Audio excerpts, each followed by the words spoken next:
রুগ্ন ও শান্ত সমীকরণ। 1946 সালের 15ই আগস্ট দ্বিতীয় বিশ্বযুদ্ধের প্রলয়ঙ্কারী কালো মেঘ সরিয়ে পৃথিবীতে তখন শান্তির সূর্যের আগমন। ঠিক সেই ক্ষণে ভারতবর্ষের জলপাইগুড়ির এক সম্ভ্রান্ত মুসলিম পরিবারে জন্ম নেয় এক শুভ্র পায়রা। নাম রাখা হলো খালেদা খানম, তবে ঘরের আদুরে ডাকনাম পুতুল। ইয়েমেন থেকে ইসলাম প্রচারের উদ্দেশ্যে আসা আরব বংশোদ্ভূত পিতা ইস্কান্দার মজুমদার এবং সুবেদার মীর জুমলার রক্তধারা বহনকারী মা তৈয়বা মজুমদারের সেই ছোট্ট পুতুলি যে একদিন 16 কোটি মানুষের হবেন অভিভাবক, সার্বভৌমত্বের প্রশ্নে হবেন আপোষহীন, তা কেই বা জানত। এক জীবনে সংগ্রাম সংঘর্ষে কতটা দুর্গম পথ পাড়ি দিতে হয়েছে তা তো জানে এই জমিন, জানে পুরো পৃথিবী। মাত্র 2 বছর বয়সে 47-এর দেশান্তরের তোড়জোড়। সাম্প্রদায়িক দাঙ্গার বিষ বাষ্প থেকে বাঁচতে বাবা ইস্কান্দার মজুমদার সপরিবারে থিতু হলেন উত্তরের জনপদ দিনাজপুরে। সেখানেই কাটে তার সোনালী কৈশোর। পরিপাটি স্বভাব আর স্বল্পভাষী এই মেয়েটি মাত্র 4 বছর বয়সে প্রথম রোজা রাখেন। মায়ের আঁচল ধরে নামাজ পড়তেন শৈশব থেকেই। দিনাজপুরের মিশন স্কুল থেকে শুরু হয় তার শিক্ষা জীবন। 3 বোন আর 2 ভাইয়ের ভিড়ে তিনি ছিলেন এক মায়াবী স্নিগ্ধতা। 1960 সালে সেনা সদস্য জিয়াউর রহমানের সাথে পরিণয় সূত্রে বাঁধা পড়েন তিনি। জিয়াউর রহমানের কঠিন সৈনিক জীবনে সব সময় ছায়ার মতো পাশে ছিলেন এই আদর্শ গৃহবধূ। 1971-এর মুক্তিযুদ্ধ তার জীবনে নিয়ে আসে প্রথম অগ্নি পরীক্ষা। 2 জুলাই থেকে 15ই ডিসেম্বর পর্যন্ত 2 শিশুপুত্রকে বুকে নিয়ে সেনানিবাসের অন্ধকার কুঠুরিতে বন্দি থাকতে হয়েছিল তাঁকে। 16ই ডিসেম্বর বিজয়ের ভোরে তিনি লাভ করেন প্রথম রাজনৈতিক মুক্তি। 75-এর 7ই নভেম্বর সিপাহী জনতার বিপ্লবে জিয়াউর রহমানকে মুক্ত করার সময় খালেদা জিয়াকে কাটাতে হয় তৃতীয় বন্দি জীবন। 77-এ জিয়াউর রহমান রাষ্ট্রপতি হওয়ার পর এবং 78-এ বিএনপি প্রতিষ্ঠার নেপথ্যে তিনি ছিলেন নিভৃত এক প্রেরণা। কিন্তু 1981 সালের 30শে মে চট্টগ্রাম সার্কিট হাউজে একদল বিপথগামী সেনার হাতে জিয়াউর রহমানের শাহাদাত বরণ তাঁকে দিশেহারা করে দেয়। দলের চরম ক্রান্তি লগ্নে 1982 সালে গৃহবধূর আলপনা ছেড়ে তিনি ধরলেন রাজনীতির হাল।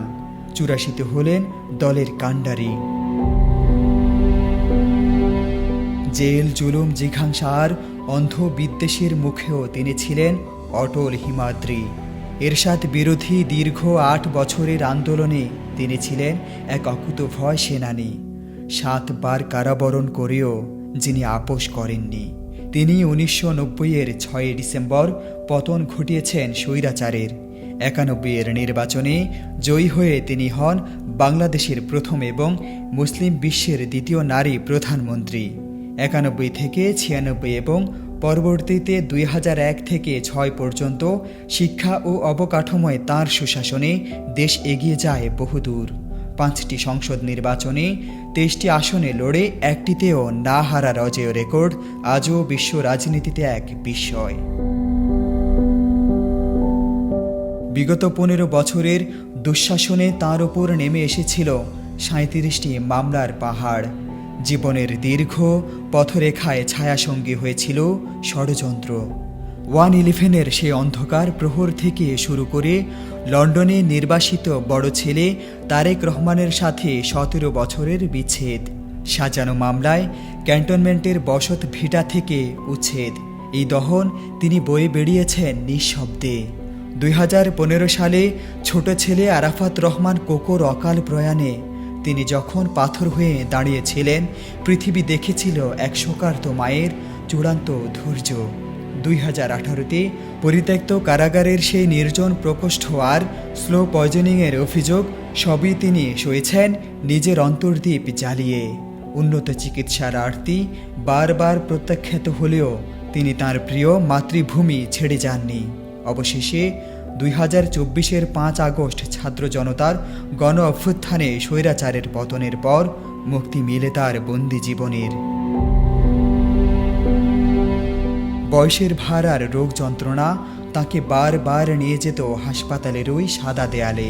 আর্থ্রাইটিস, ডায়াবেটিস আর ফুসফুসের জটিলতায় দীর্ঘ 37 দিন রাজধানীর এভারকেয়ার হাসপাতালে লড়েছেন জীবনের শেষ লড়াই। অবশেষে 30 ডিসেম্বর 2025 ভোর 6টায় নীরবেই অনন্ত মহাকালে পাড়ি জমালেন অসীম মহাকাশের অন্তে। কোটি মানুষের ভালোবাসা, শোক, অনুশোচনার প্রার্থনায় বাংলাদেশ বিদায় জানালো তার রাজকন্যাকে। সবুজ জমিনে স্বামী শহীদ জিয়ার পাশেই হলেন শায়িত। আর কখনোই জনতার মঞ্চে বলতে শোনা যাবে না প্রিয় দেশবাসী, কিংবা বলতে শোনা যাবে না এই দেশ, এই দেশের মাটি, মানুষই আমার সব কিছু। প্রজন্ম থেকে প্রজন্মে ধ্রুব তারা হয়ে তিনি বেঁচে রবেন চিরকাল। রাশিদ বিল্লাহ, নিউজ ডেস্ক, জয় জয় দিন।